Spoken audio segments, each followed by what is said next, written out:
Hello guys, ഈ മോഡൽസിൻ്റെ പിരികം പോലെ നമുക്ക് വീട്ടിൽ തന്നെ എളുപ്പത്തിൽ ആക്കിയാലോ.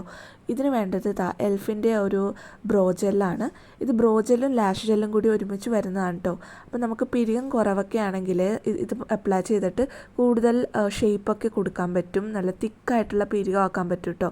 ഇത് കൂടുതൽ ഹെൽപ്പ് ചെയ്യുന്നത് ഞാൻ പറഞ്ഞ പോലെ പിരികം കുറവുള്ളവർക്കായിരിക്കും കേട്ടോ. സോ ഇതിൽ രണ്ട് ട്യൂബ്സാണ് വരുന്നത്. ഇതേപോലെ ഒന്ന് പിരികത്തിന് വേണ്ടി ഒന്ന് ലാഷിന് വേണ്ടിയിട്ടാണ് കേട്ടോ. സോ ഈ ജെല്ലിങ്ങനെ എടുക്കുക. നല്ലൊരു തിക്കായിട്ടുള്ളൊരു ജെല്ലാണ്. നമുക്ക് ഇഷ്ടമുള്ള ഷേപ്പിലോട്ട് നമുക്ക് നമ്മുടെ പിരികം ഷേപ്പ് ചെയ്ത് കൊടുക്കാം കേട്ടോ. സോ ഇതേപോലെ നല്ല വടിവ് ഒത്ത പിരികം എന്ന് പറയില്ലേ, നിവർത്തി വെക്കാം കേട്ടോ നമുക്ക് പിരികത്തിലെ ഹെയർസ്. എൻ്റെ പിരികത്തിന് കട്ടിയുള്ള കൊണ്ട് അതിൻ്റെ ഡിഫറൻസ് പെട്ടെന്ന് മനസ്സിലാവുന്നില്ല. പക്ഷേ ഇത് പിരികം കുറവുള്ള ആളുകളാണെങ്കിൽ പെട്ടെന്ന് തന്നെ എടുത്തറിയൂ കേട്ടോ അതിൻ്റെ ഒരു ഡിഫറൻസ്. ഇത് അത്യാവശ്യം ഒരു 3 to 4 hours ലാസ്റ്റ് ചെയ്യും. കൂടാണ്ട് ഇനിയുള്ളത് മസ്കാരയാണ്, ക്ലിയർ മസ്കാര. നമുക്ക് പെട്ടെന്ന് കടുകട്ടിയായിട്ടുള്ള മസ്കാര വേണ്ടാത്തവർക്ക് ഇങ്ങനത്തെ പ്രൊഡക്ട്സ് അപ്ലൈ ചെയ്യുക. ഫസ്റ്റ് അപ്ലൈ ചെയ്തപ്പോൾ എനിക്ക് വലിയ ഡിഫറൻസ് ഒന്നും തോന്നിയില്ല. പിന്നെ ഞാനൊരു 2-3 കോട്ട് അപ്ലൈ ചെയ്തപ്പോഴേക്കും മസ്കാര ഇട്ട അതേ ഫീലിൽ വന്നിട്ടോ ലാഷസ്. സോ ഡെയിലി വെയർ ആയിട്ട് നമുക്ക് പിരികം ലാഷസൊക്കെ ഇതേപോലെ സെറ്റ് ചെയ്യാൻ ഉപയോഗിക്കാം.